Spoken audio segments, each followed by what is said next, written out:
Perfect. Okay, well, thank you everyone for joining NACMA Academy session number 5.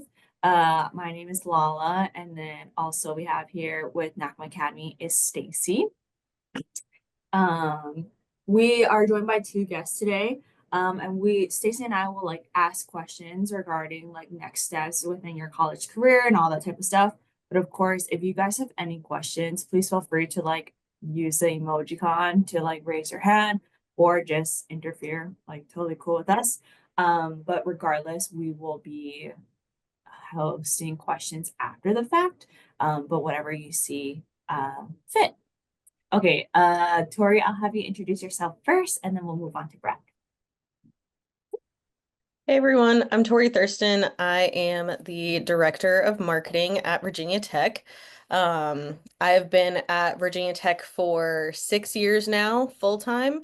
And then I also was an undergrad student here, so my path has been at Tech for quite a while, but I currently oversee our men's basketball program and lacrosse. Those are my two sports. And then I also oversee our internship program. So this is my first year with the internship program. So excited to get to talk to all of you guys. But yeah, that's a little bit about me. I have a couple of other random responsibilities, like I help our coordinator with Kids Club, and a couple of other things like that. But those are my primary things. Well, I'll kick it off to Brad. Hey everyone, my name is Brad Reynolds. Sorry if I sound a little funny. I've been sick all weekend, so I apologize for that. So just trying to get back from get a little better from having a little cold this weekend. So I apologize if I sound a little rough. But I'm the director of marketing and fan experience at the College of Charleston. I just had my 1 year about 6 days ago, so really just trying to get into the rhythm of everything. Overseeing 18 sports. I have a team of two and an associate director of marketing and a marketing and ticketing assistant. So we handle all the marketing efforts, the licensing, fan experience side of what we do here at the College of Charleston. Prior to this, I was at the University of Cincinnati for the last 3 years, oversaw basketball, helped with football and women's soccer. Prior to that, I was a graduate assistant at Georgia Southern University. I went to undergrad at a small D2 school at Augusta. But excited to be here, excited to talk to y'all and see how I can help you all out in your journey. Man, so Brad, I'm gonna let you go first. Can you share like your experience going from D2, going from like I know your path, but can you explain like you getting into athletic marketing once you graduate your undergraduate? Yeah, for sure. I'll be honest, when I was in school, I didn't really know much about this profession, this side of the athletics world. I knew I always wanted to work in sports. I just didn't know what capacity. Originally, I started out as wanted to be an athletic trainer, took a couple advanced bio classes, realized it wasn't for me. Wanted to transition to coaching, so I transitioned to an education major, but realized the classroom wasn't for me either. So I had more of a broad business degree in marketing, and I went to my dean of our business college. Was like, "Hey, how do I get involved? I really want to work in athletics and the sports world, and I don't really know where to start." My senior year, and she was like, "Why don't you go work with the athletic department?" I was like, "Cool." Didn't know that was an option. So, just asking questions and just trying to find, how do I get to my career goal, was is a huge thing. And so I recommend all y'all just ask questions, do what you can do just to get involved. Once I started working with the athletic department, I really got to touch a little bit of everything just because it is a smaller staff. So I got to touch a little bit of ticketing, marketing, facilities, game ops side. So it really gave me an opportunity to really see like what do I enjoy, what do I want to move forward with, and so I really connected with the marketing fan experience side of it. And once I transitioned out of college and went to Georgia Southern as a post grad intern. I didn't really have much experience coming out of school, so that was a good way for me just to get a get an opening into this career, and really learn like what it takes to be successful. So Dan Adams at Georgia Southern was a great mentor to me and really helped guide me through that process. At the end of that 1 year of being a post grad intern, I transitioned into a graduate assistant and did that for 2 years as well. So it's really different. Like I said, the D2 gave me a lot of opportunity to really see like what I enjoyed and how I wanted to do, how did I see my career? How did I see, working athletics kind of go? And then just refining it a little bit more, and getting more experience at Georgia Southern was a huge benefit for me in my career. Or can you talk about your experience as well of like how you got to your directorship? Yeah, so I had a kind of similar path to Brad. I also didn't know that I wanted to work in sports, but like I started out as an engineering major. Um, I quickly realized like week one of classes that engineering was not what I wanted to do.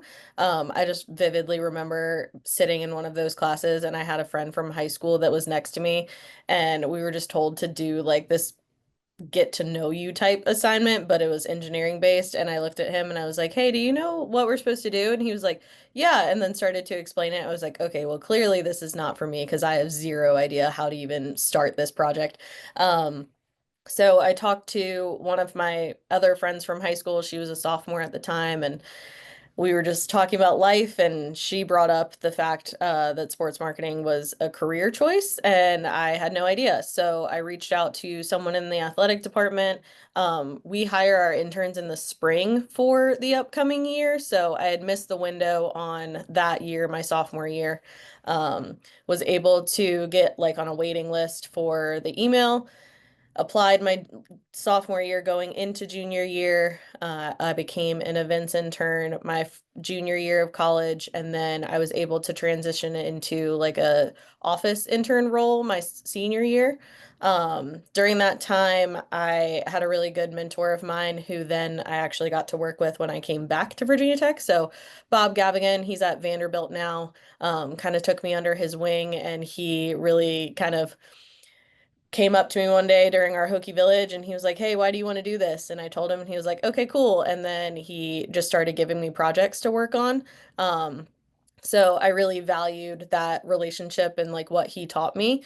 And then my path to, I was also a graduate assistant at Georgia Southern, so that's where I actually met Brad and Stacy. So small world, but my path to get there was quite long. So I remember vividly applying starting in December for GA positions, and then was applying literally until the week of graduation was when I got the offer from Georgia Southern. So I feel like I had interviews every other week for GA positions or marketing assistants. And it was a super stressful time for me, but then got to talk to Dan. He was also my boss as well, but that is where I got to become a graduate assistant. I knew that I wanted to go to the GA route. I just didn't know where or kind of what school I wanted to go to. Once I landed the Georgia Southern role, I was a little nervous. Coming from Virginia Tech, going to Georgia Southern, going from an ACC to a Sun Belt, I wasn't really sure what I was getting into. We didn't have as much responsibility as our current interns do when I was an intern, so it was a little bit of a wake-up call for me going to Georgia Southern and having a lot of responsibility there.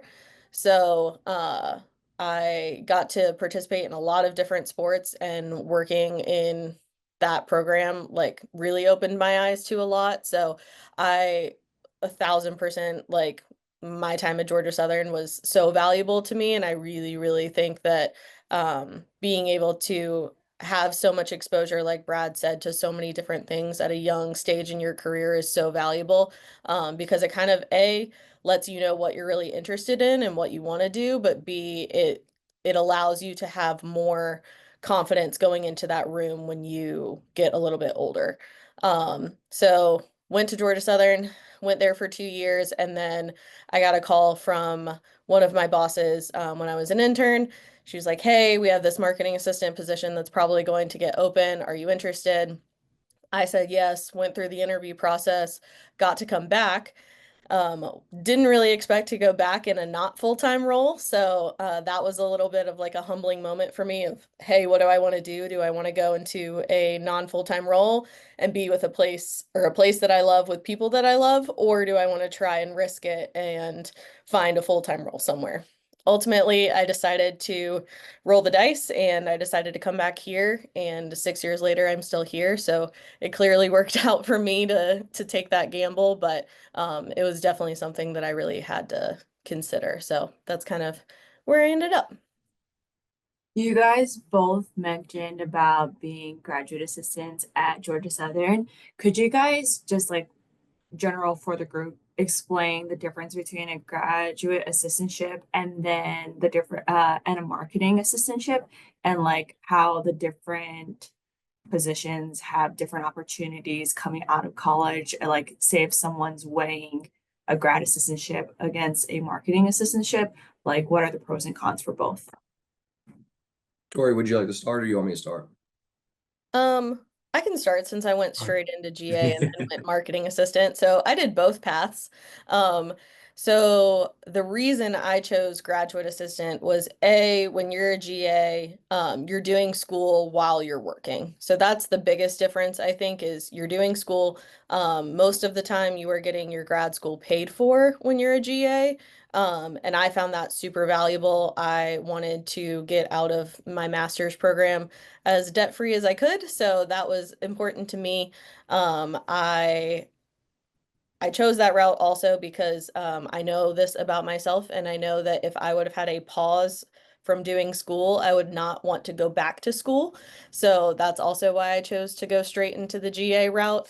And then so the biggest difference is the school piece. And then you also typically get a monthly stipend at a lot of different GA positions. So you get your school paid for, and then you have a monthly stipend that is your paycheck.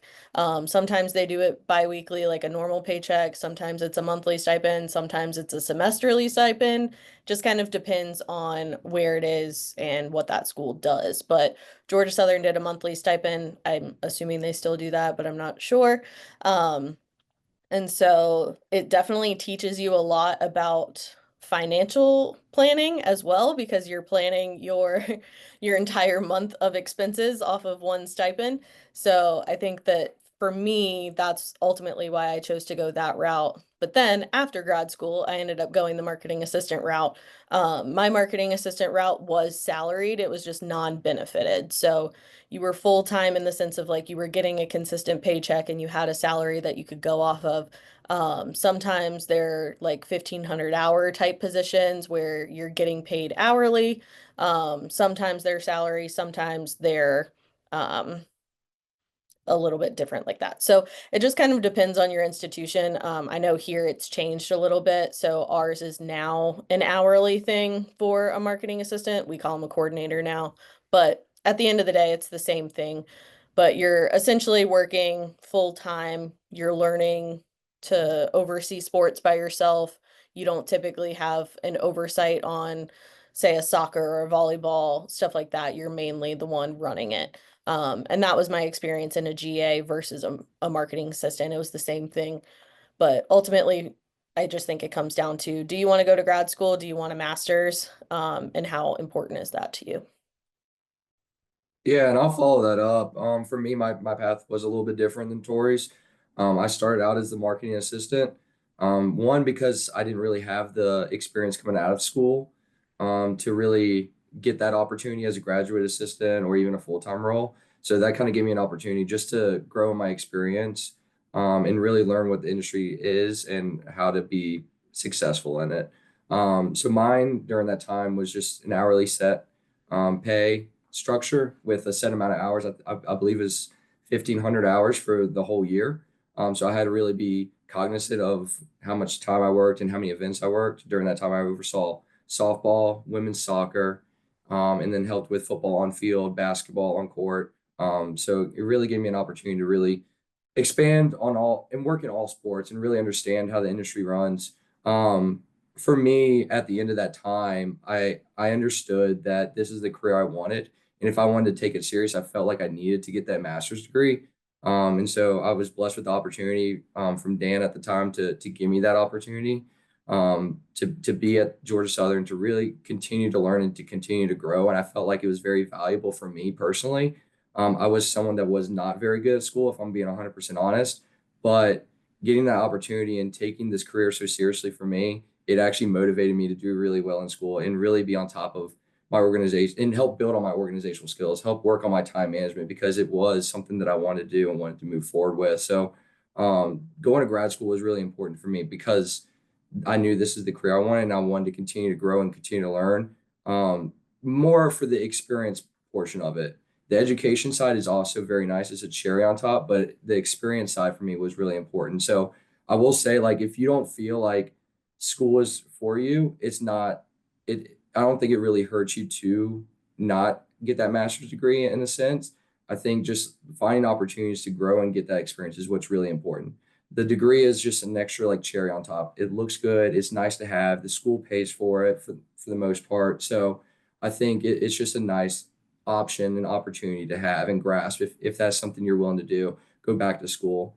Um, Tori said that she didn't want to stop school. She felt like that was, the right move for her. For me, I felt like I needed that motivation to be like, okay, this is what I want to do. I need this school. I need it to keep me focused and help me move forward. So I think that's where we kind of weigh our different options.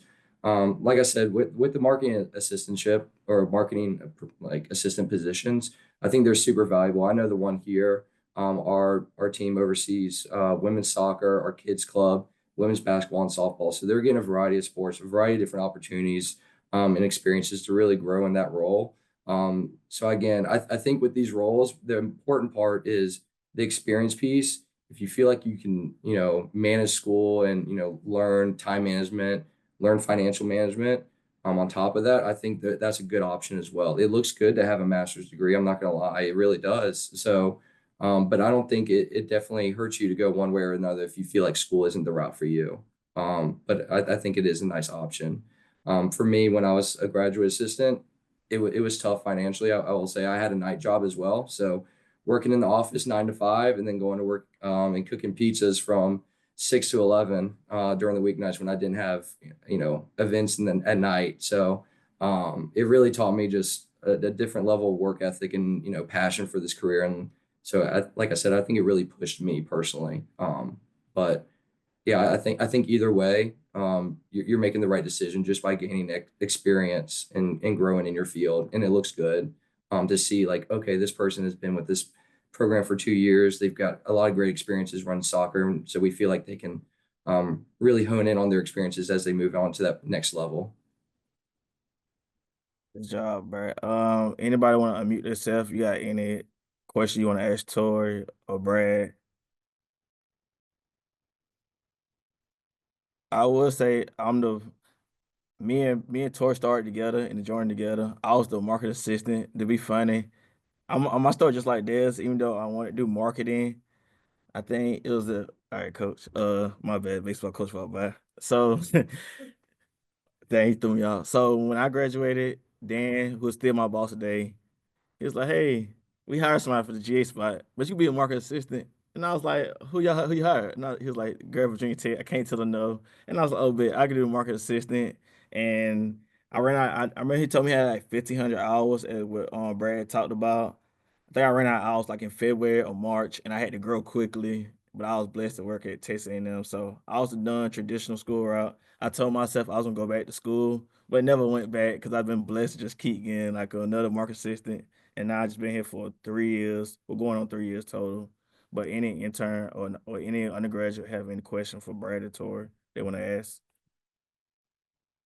I will add one thing real fast. I think as y'all, go through this process and figure out what works best for y'all, just remember that when you're going in these interviews with these people, with these different organizations, that you're interviewing them as well. Make sure it's the right fit for you. Make sure it's the right culture that you're looking for, the people that you're kind of working with. So just remember that. I think that's a valuable piece of advice. Just to understand, like, hey, yes, you are interviewing for that job, but you're also interviewing them. Ask them the questions, understand where you're going, because you want to make sure it's a good experience for you. If it's, a graduate assistant route or a marketing assistant, make sure that you're put in the best position to succeed. I would also say, like, find what are the three things that are most important to you. Is it the role? Is it the location? Is it the responsibility? Like, what are three things that are like your non-negotiables when you're looking for these opportunities and these roles, and really stick to those because that's what's going to be important. If it's living close to family, then probably find something that's in the area, or if it's the role, if it's not going to school, just understand what's important to you as you're kind of going through this process. Since both y'all are directors, question for y'all too, because it's common that sometimes people with market system might get left out because of the GA or because the GA have more because they got a master's degree. I don't know if y'all hear that a lot. So what advice would you give them that's saying like, hey, I want to do market system? They might not have the GPA, but do you think that from both of y'all, it's no wrong answer, but you think do that hurt them at all when competing for like that next level assistant or director job? Um, I can speak on like, so we just went through a hiring process last year. Our new assistant director does have a master's degree. But I wouldn't say that it necessarily like pushed her above anyone else in the pool, right? Like, um, when you have to, so basically from if you don't know anything about the hiring process, when it goes to going through applications, you have to grade everybody and then you have to submit so you grade them like 1 through 5 or something like that, and then you submit those numbers to HR, and then that's where your pool gets certified. So it's like everybody that got like 4s and 5s or whatever, for example, they're the ones that then get put in the pool. You're like, okay, these are the ones that I want to interview. 90% of that grading process has to do with experience. So it has to do with everything that's on the job application, like the qualifications that are required. Um, and then there's essentially like you kind of get a bonus point, right, for having your master's. So when you look at a job description, it says qualified or like required qualifications, and then it says preferred qualifications. Your master's degree will always most likely it will always be in the preferred category, so it's not an actual requirement. However, if you have a really large pool and you have a lot of really good applicants, you will get that bonus point from having a master's, which then could potentially put you over someone else that does not, if the pool is really, really tight and you have a lot of really good candidates. Um, but I will say, like, when I'm going through the interview process for a full-time role, I'm solely asking for experience-based questions. Like, I'm not really asking you anything about your education, right? Like, I can see on your resume, yes, you have a master's, no, you don't, but it kind of ends there. I would say experience is more important, for when you're looking for that full-time role. You want to be able to justify that you can do all of this and like you are the best candidate for the job. You're not saying like I'm the best candidate, but I have a master's degree. Like I may not be the best, but I have a master's degree, so that's cool. Um, Ultimately people are going to pick the person that A fits their culture and their dynamic and what they're looking for in a person, but B, can they do the job is the most important part. So I think that's the caveat of like it can technically put you higher in the pool just from a ranking standpoint, but at the end of the day, it's your experience that weighs more. Yeah, I agree with Tori. It's more of the experience. Just when we're in the interview process, just understanding who you are as a person. Because I think for us, like I said, y'all are interviewing these people as well. Like you just want to make sure that there's good vibes, right? That we're gonna get along. That I can see that you're a hard worker and I see you're a self-starter. The experience stuff is what's really important. And like Tori said, from an HR standpoint, it's a little bit different. It makes things a little bit more tricky, but I think for me as a hiring manager, I'm just looking for someone that has good experience, has good energy, is going to fit along with the rest of my department, the rest of the teams, going to work well with coaches. I think that's what's really important. I think as you get higher up in those higher level positions, the master's degree might be more required. But for the time being, like I'm just looking for someone that's going to come in with great experience and is good energy, honestly. So I think if you can put your best foot forward in these interviews, I think that's the most important thing. Yeah, and chiming in on that as well, when it comes to the interview process, um, okay, hold on. I want to poll real quick. How many of you are graduating seniors or like looking for your next step? Will be interviewing in the next year? Great. Okay, how many of you have had an interview before? Okay, Lovely. That's awesome. Um, what I would recommend is when I went through that like 6 month interview process for like a billion GAs and a billion marketing assistants, although it was frustrating, it gave me a lot of experience of like what I was doing wrong, and how I was selling myself. So what I would recommend for anyone, even myself, honestly, like I haven't had an interview in a while, but like I would probably recommend to myself internally, that I should probably do a mock interview soon with higher up people. And like they can figure out where I'm lacking and what I need to A, talk about more, or B, like how am I going to sell my story better?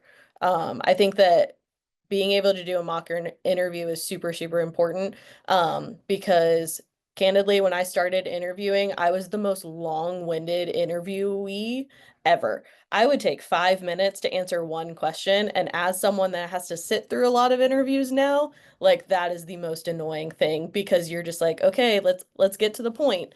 So I think that that's really important too, is make sure that you're practicing your interview skills. Make sure that you have multiple people look at your resumes.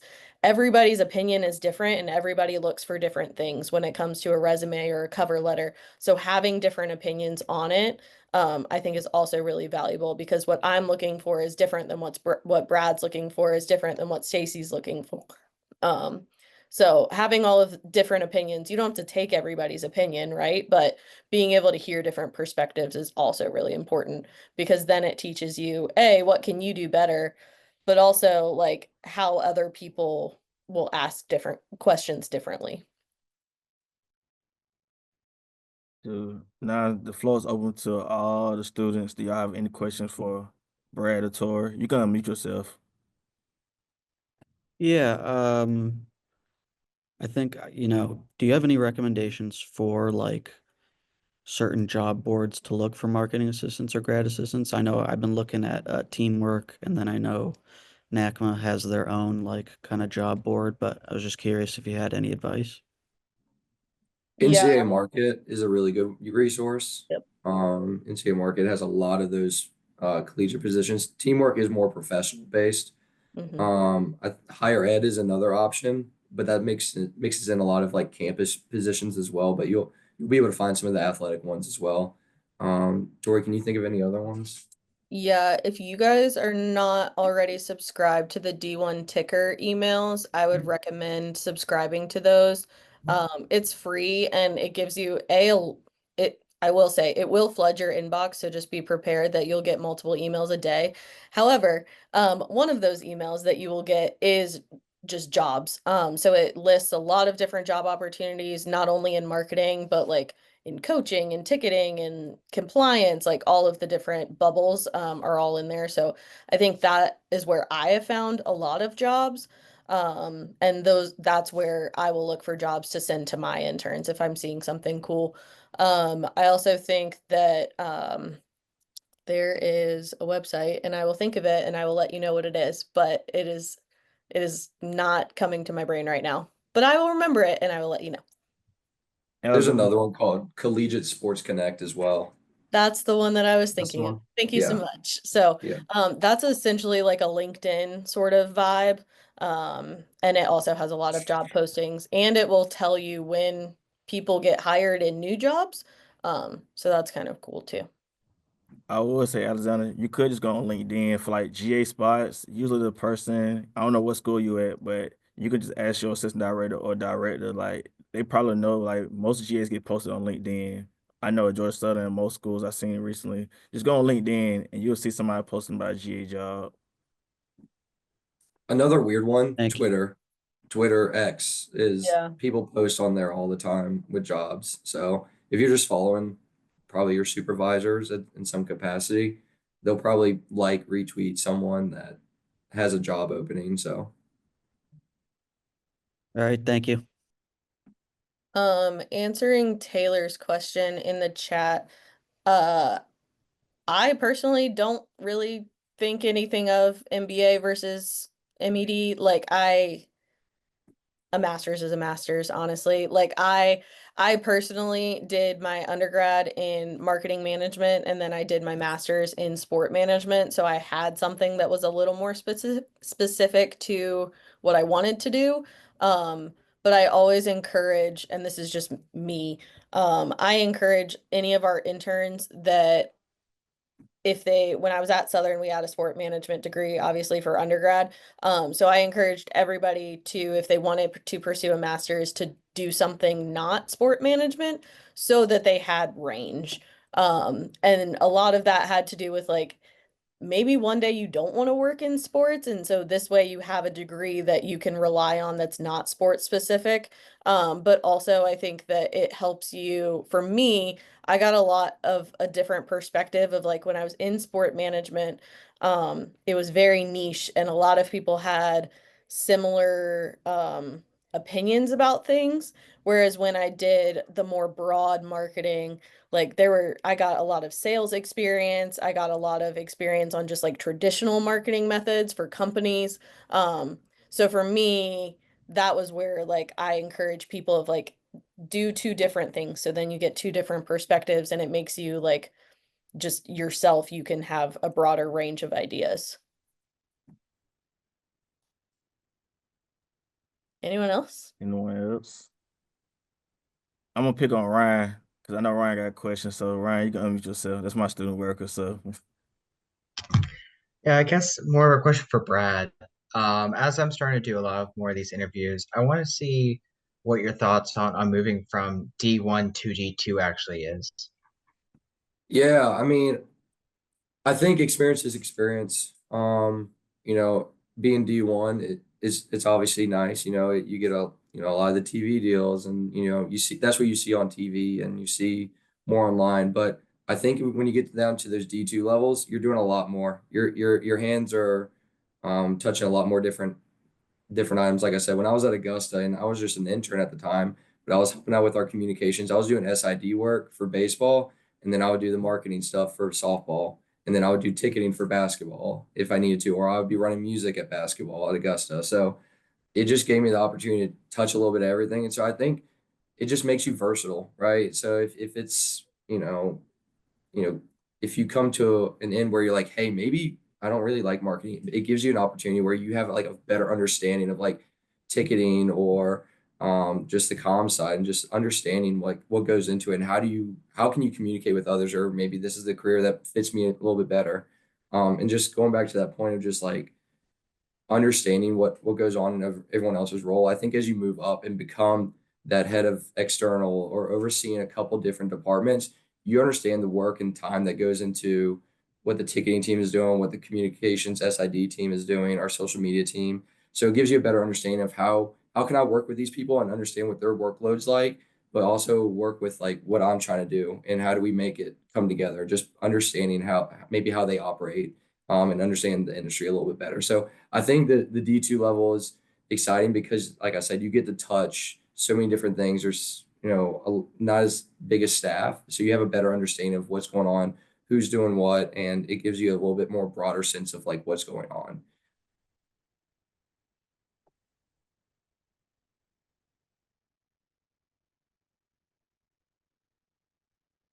so any final question? Oh, bro, you got it. Yeah, I just have like a couple questions. They kind of go hand in hand a little bit, but I was wondering, like, do you guys have like any specific like certifications or kind of skills that you look for on applications when you're hiring? Um, I wouldn't say certifications necessarily. Like they're great to have. I think it's cool to see. I personally don't have any certifications, so when someone does have one, I'm like, "Oh, that's cool. I want to know more about it." Um, but I think from a skill set perspective, when you're going into that entry level role, or even like your first full-time role, right? As much as it seems kind of dumb to say, like marketing plan experience and like external plans. So we do external plans here, which are basically just like a beefed up marketing plan. So it involves all of our external units, so communications, digital, design, all of the above ticketing. So I think being able to have experience in that and knowing when you're planning a promotion and a theme night, like all of the different units that it touches, not just marketing, is really valuable. And I think sometimes people, when they're applying for these jobs, don't have that yet. Obviously, you can be taught it, but if you have that experience going into it, I think that that's really valuable because it's one less thing that you have to teach from a ground level perspective. And I think the other side of it is it's it's underrated and you don't necessarily need it, but I think it's a benefit. Design experience. I personally am I would say on a scale of 1 to 10, I am probably a 6 on my design experience. Like I am not great at it. I have gotten a lot better about it, but I think like our coordinators are phenomenal in Photoshop and like our team pushes ourselves a lot to push the envelope with like creating our own like giveaway items and not having to rely solely on our graphic design team. Um, Especially when you're applying for places that may not have a graphic design team. I think that that's really, really valuable. Um, I would say those two for sure. And I think like the other part is what we look for is how you're going to fit into our team. And that's not something you can necessarily like train yourself on, but knowing similar to what Brad had said earlier, like you're interviewing them just as much as like they're interviewing you. So knowing A, what you bring to the team and what you want to get out of a team, I think is an underrated knowledge versus skill set. Like being going into an interview and knowing like these are my leadership qualities. Like, this is how I want to lead interns because no matter where you are, if you are a full-time staff member, you're going to touch interns in some capacity, whether you're just leading by working games with them or you're in charge of them or however it works. You're helping to build the next set of marketers. So I think being able to show your leadership ability and how you will lead is also really important. Yeah, to follow up with Tori, we have our lead interns here at the College of Charleston. We have four. So they get sport responsibility each. So I think a big part of that is them helping us build out those marketing plans just to understand what they kind of look like and how the structure of those kind of need to go. Helping build those out and then having them in those meetings with coaches to show like how do you present these plans to these coaches? How do you have these conversations with coaches? But then also on the leadership side, they get a lot more responsibility than just our normal game day interns. They're leading the floor for us. They're leading the field. Taking control over, 5 different interns and telling them, hey, I need you here to do this recognition. I need you here for the team entrance. I need you here for this activation, whatever that may be, showing them that leadership role. And so I think that's something that's really important that, I'm kind of looking for and trying to give my opportunity for our lead interns, but also how to control a booth on game day or control the table on game day. So we have our 2 lead interns running softball. And so working with our PA, working with our communications team, working down with our interns who are on the field, or just working with coaches in general, if there's a game autograph session, whatever that is, but just having an understanding of like, this is my space in the PA booth and I have to have control over it. And that just comes with time and experience. So I think those are a couple things that I like to give those opportunities to my interns that helps set them apart when they graduate and looking for those roles. And there's things that they can speak on in those interviews and kind of, like I said, help set them apart as they move forward in their career and getting that entry level job or that position. So I think those are the main things. Tori touched on everything really. Graphic design is key. For me, I try to make a concerted effort to use Adobe programs. I like to use After Effects for a lot of our fan cams. I do like a karaoke cam, some motion graphics for our different cams. If it's Flex Cam, if it's maybe the Carlton Dance Cam or whatever that we do for 90s night. But just trying to have those different options and opportunities to grow with Adobe Photoshop, Adobe After Effects, Adobe Premiere Pro to really set yourself apart when the rest of your external staff is beat down with a bunch of other projects. How can I, if I have this idea, how can I make it come to life, or how can I make it happen? So I think those are some things that are really important. So like I would just say like take time over the summer or take time when you have free time, just go on YouTube. It's free. They show a lot of great tutorials, avenues just to really grow your expertise in just those little things that really set you apart again. So I want Yeah. to echo something that Brad said. He mentioned like relationships with coaches. I think as an industry, we downplay that a little bit within this entry level. But I think if you have the opportunity to interact with the coach, try and interact with them, and then make sure to communicate that in an organic way while you are interviewing, because that is like a very big trait.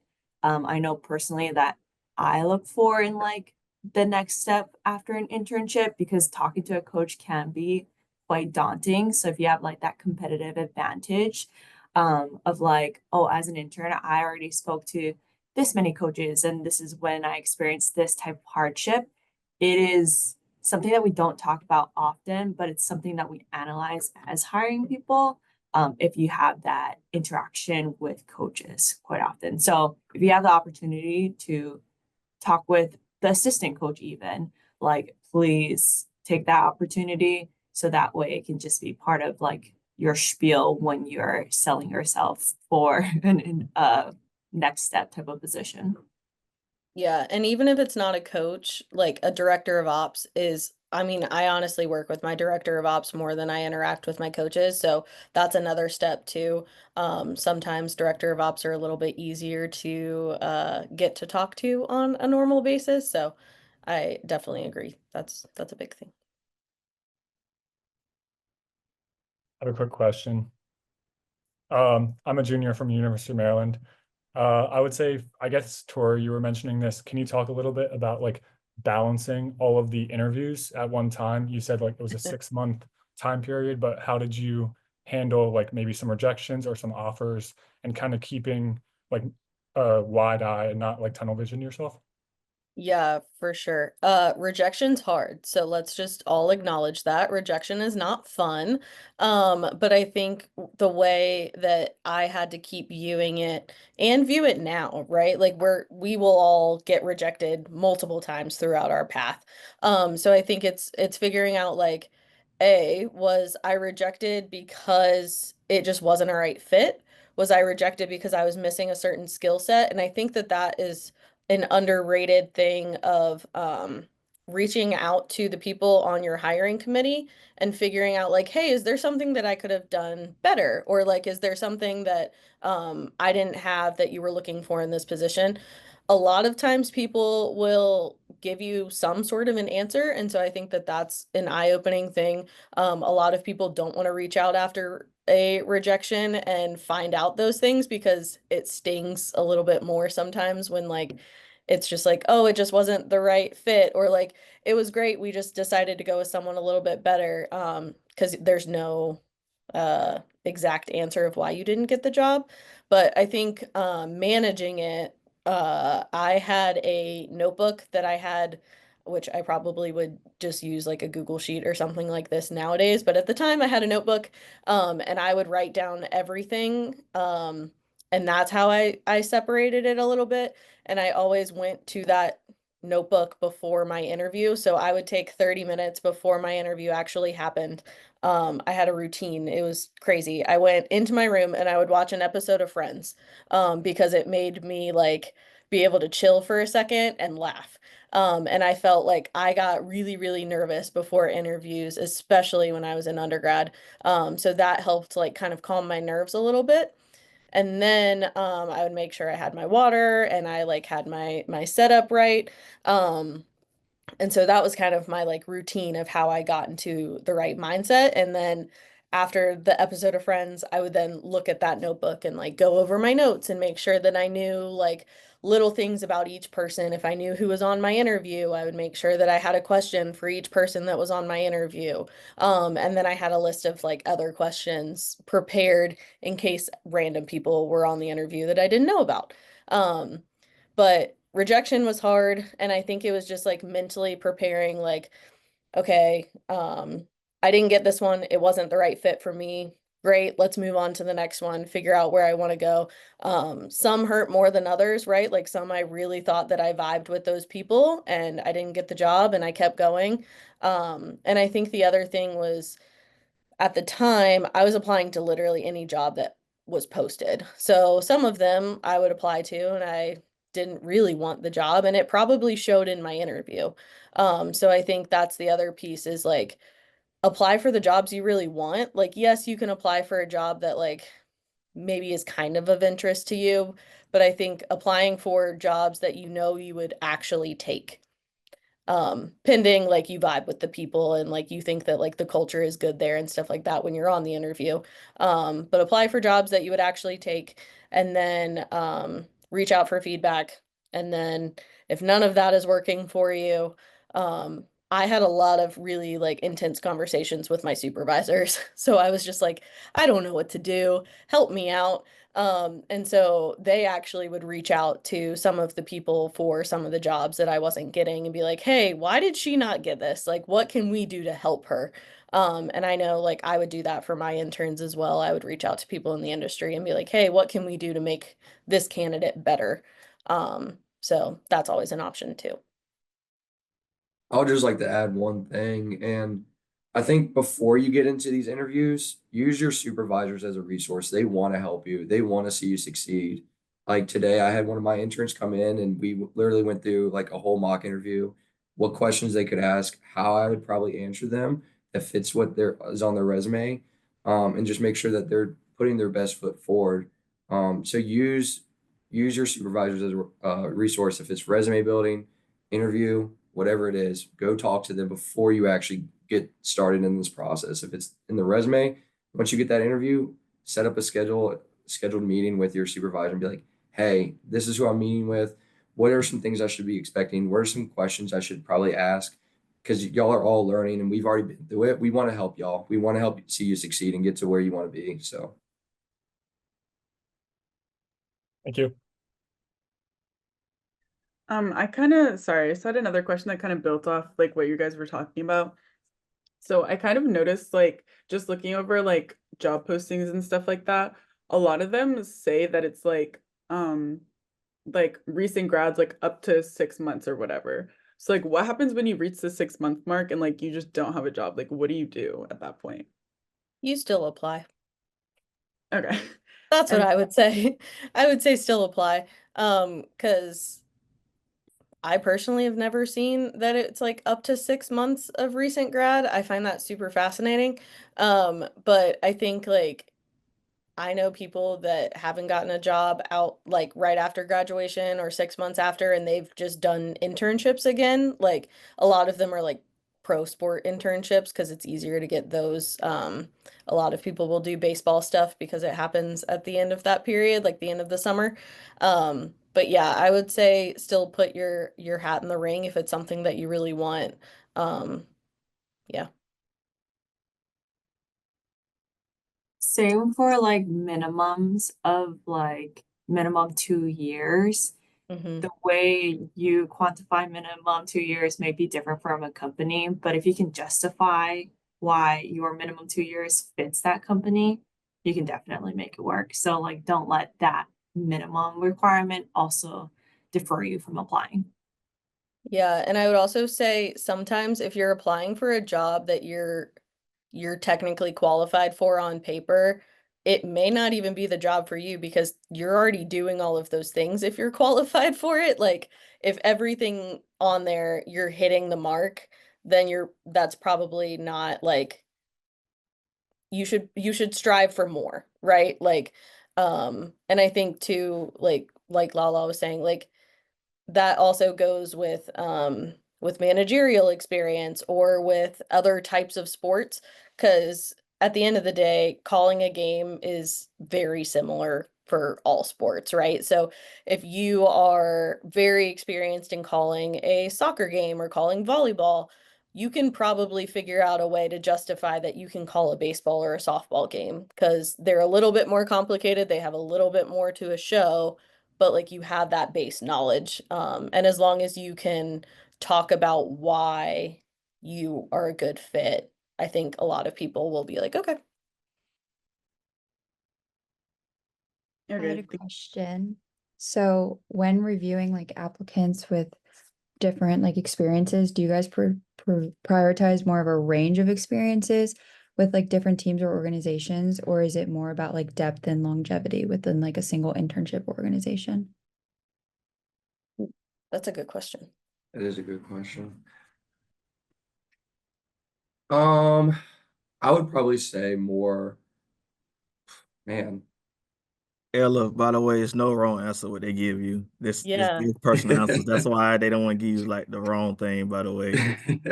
Yeah, that's a really hard one because I honestly just think it's preference and it just Yeah. depends on like how you can talk about your experience.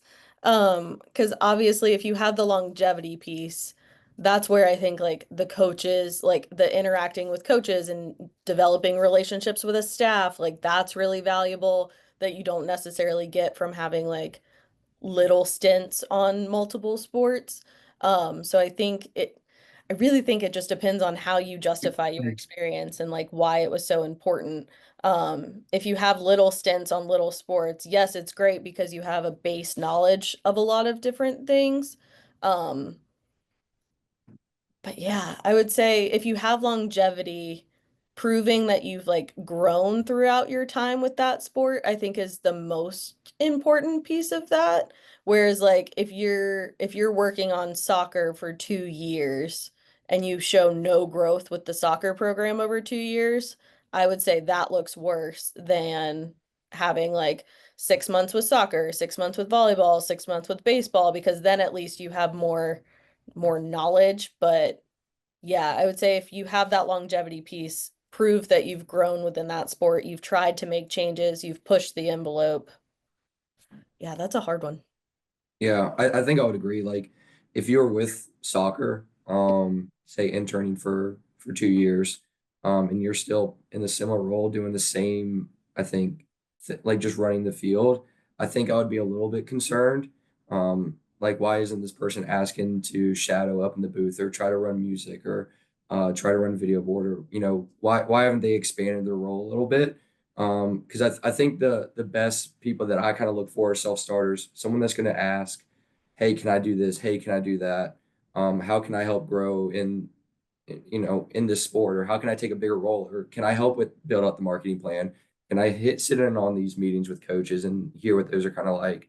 So I think if you're in 2 years doing the same thing, just if it's just run the field and the same activations, I'd probably be a little bit more concerned than someone that's trying to, you know, figure out what's going on with all the different sports. If it's volleyball for 6 months, now you know how that team kind of operates and how that game day kind of looks. And then you're transitioning to, baseball. Now you know what that kind of looks like and how that kind of operates and what those coaches are kind of looking for. Because if we're being honest, every sport is kind of like a stereotypical like what they're looking for, if we're being honest. Like this, I would like this, I would like this, because they see their counterparts having like, oh, why didn't we, Maryland did this or whatever, why can't we do that? So they're kind of looking for similar things in some capacity. So I think understanding what, all the sports are kind of looking for and how they all kind of operate and all the different personalities, I think that would go farther with me personally than, hey, I was on soccer for 2 years and I did the same thing for 2 years instead of, hey, I did this. And then after year one, I helped with the marketing plan and helped run game days from the booth. I think that would look better. Yeah, and I think if you have the opportunity to have longevity with one thing and prove growth, but then also being able to switch something else up from like year one to year two, that would be a good option too. Gotcha. Thank you guys. Do you have any final questions you want to ask the group? Go ahead, Ryan. As you start to do interviews and you actually start to get offers, in your past, I guess for both of y'all, what has really sold you on a school other than just the usuals? The people.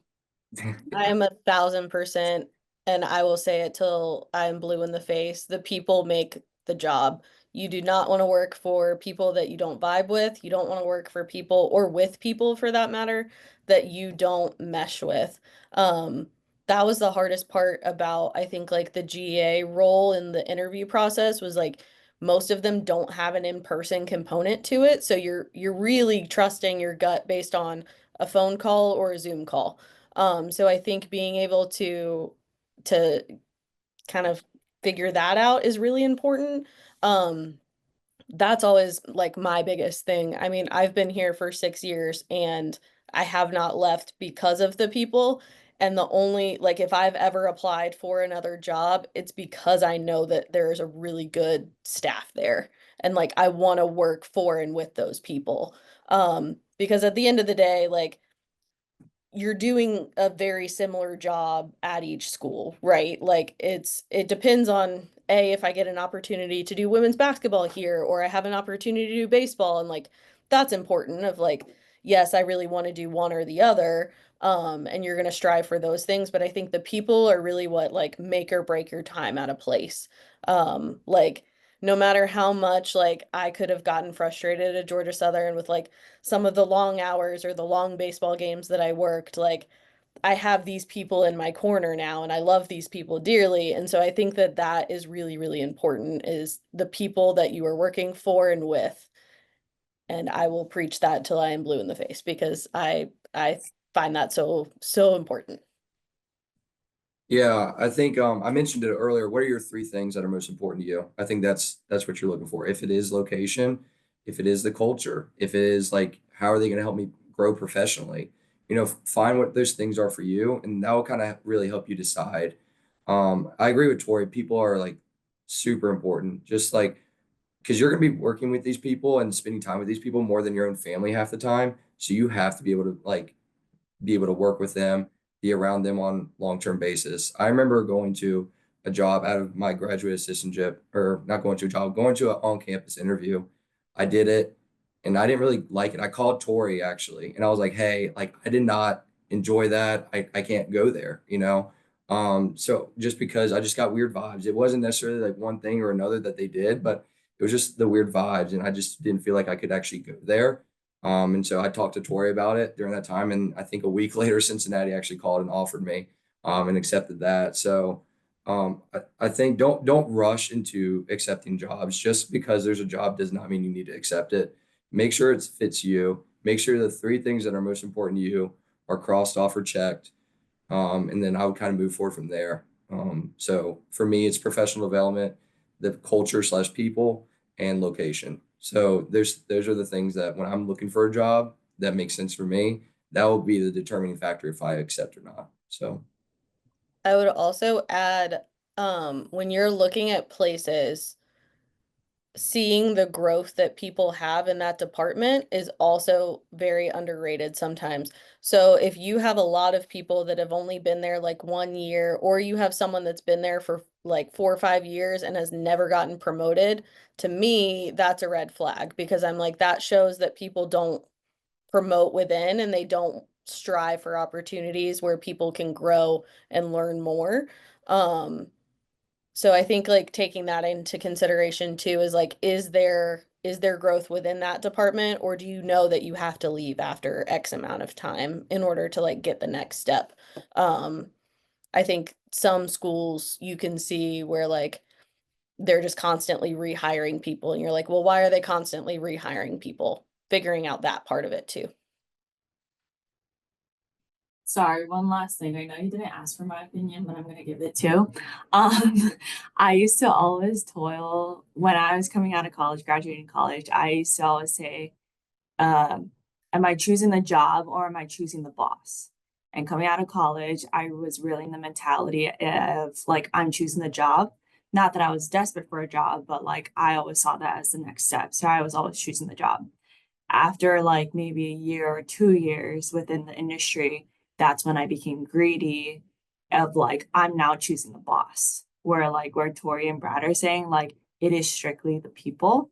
But I think coming out of college, we are also focused on like next step, next job. So I don't think that's like poor to think about because I think that's like just how we've been created to be.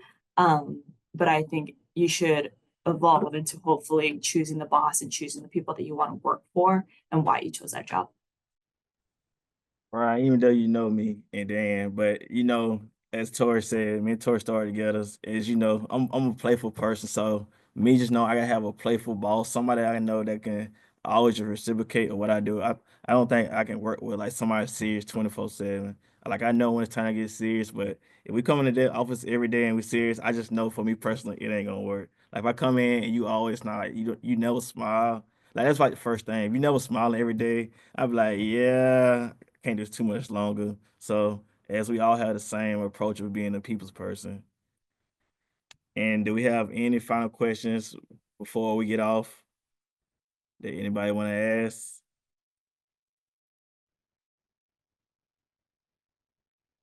Okay, then. You got anything, Lala, you was gonna say? Oh no, you can close it Uh, up. All right. Well, thanks everybody for joining. Thank you, Brad and Tori, for spending an hour out your day. And if y'all have any questions, you can just find them on LinkedIn. Probably the best way to find them. Their names right there and their emails. I will give you their email. If you just ask me a lot, we can give you their email to reach out to them if you have any additional advice. So thank everybody for joining us. Thank you. Thanks, y'all. Thank y'all. Thank you.